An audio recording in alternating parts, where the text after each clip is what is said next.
Ayan, hello guys.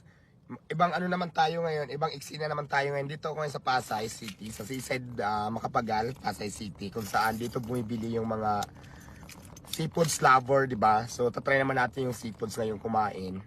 Hindi tayo bibili. Kasi dito talaga, para sa hindi man nakakaalam, sa Seaside na to. Matagal ako dito. Nagtrabaho ako dito for 5 years yata.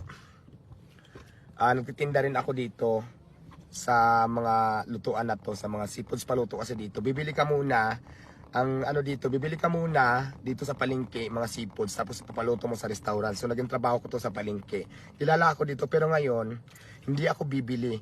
Tingnan ko kung may magbibigay sa akin. So, ang gusto ko ngayon kainin alimango, pero hindi ako bibili, manghihingi lang ako. Tingnan ko kung bibigyan ako or bibili naman talaga ako kasi challenge ko lang sila kung